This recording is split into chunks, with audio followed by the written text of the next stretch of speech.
Bharatiya Janata party की दिल्ली की फुलेरा पंचायत ने अपने साथ आसपास के 5 शहरों को संकट में डाल दिया और इन्होंने ऐसा संकट खड़ा किया है कि पहले तो 62 लाख गाड़ियां कबाड़ी के पास जा रही थी। अब करीब 2 करोड़ गाड़ियां कबाड़ में जाएंगी और 2 करोड़ नई गाड़ियां जब बिकेंगी तो ऑटोमोबाइल इंडस्ट्री को अरबों रुपए का फायदा होगा, अरबों रुपए का। ये 2 जुबान में बात करते हैं। दिल्ली के लोगों को इन्होंने ये कह के बेवकूफ़ बनाया कि साहब हम ये कहेंगे कि नई गाड़ी हो या पुरानी गाड़ी हो, प्रदूषण तो कोई भी कर सकता है, तो पुरानी गाड़ी के ऊपर जो है रोक गलत है। मगर ये बात इन्होंने सीएक्यूएम को नहीं कही। सीएक्यूएम को एक दूसरी बात लिखी इन्होंने इनके मंत्री मनजिंदर सिंह सिरसा ने सीएक्यूएम को लिखा कि साहब आप जो कर रहे हैं वो बिल्कुल ठीक है, आप जो कह रहे हैं कि इस तरह से प्रदूषण कम होगा वो भी बिल्कुल ठीक है और हम आपके साथ हैं। सिर्फ आप हमें थोड़ा समय दे दीजिए ताकि हम कुछ टेक्निकल समस्याओं को दूर कर दें और इसको एक साथ दिल्ली और एनसीआर में लागू किया जाए।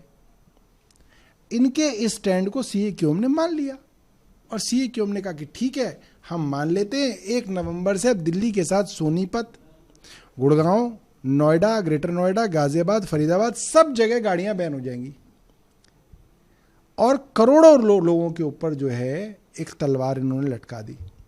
अब ये मैं इनसे पूछना चाहता हूं रेखा गुप्ता जी से, अब आप सुप्रीम कोर्ट किस मुंह से जाओगे? सुप्रीम कोर्ट में आप क्या कहोगे? सुप्रीम कोर्ट आपको कहेगा भाई आपने जो सीएक्यूएम को कहा, सीएक्यूएम ने आपकी बात मान ली, अब आप सुप्रीम कोर्ट क्यों आए हो?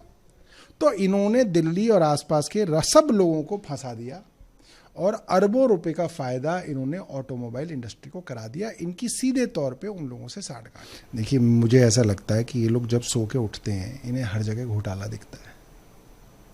आपके पास सीबीआई है, आपके पास एसीबी है, जांच कराइए ना। जब आप पहली बार आए आपने बोला 250 मोहल्ला क्लिनिकों के अंदर घोटाला हो रहा है, किराए में घोटाला हो रहा है, उनको आपने बंद कर दिया। अब तक जांच में नहीं बताया आपने कि वो घोटाला कहाँ जा रहा था, किसके पास हो रहा था। आपने बोला है जो गुलाबी टिकट मिल रही है महिलाओं को, इसमें घोटाला हो रहा है। अब आप ये पिंक टिकट्स भी बंद करने की बात कर रहे हैं। फरिश्ते योजना थी, बेचारा कोई अगर एक्सीडेंट हो जाता था उसका मुफ्त इलाज हो जाता था प्राइवेट में, आपने वो बंद कर दिया, बोल दिया घोटाला हो रहा है।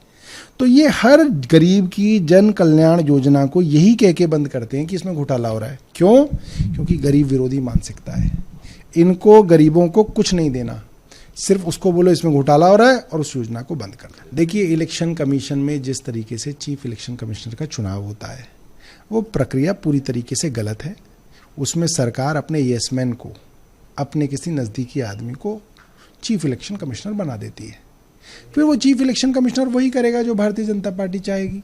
उनको चुनाव जिताने की कोशिश जो है महाराष्ट्र में भी की गई, फिर दिल्ली में की गई, अब बिहार में की जा रही है, उसके बाद बंगाल में की जाएगी। ये देश के प्रजातंत्र को खत्म करने की साजिश।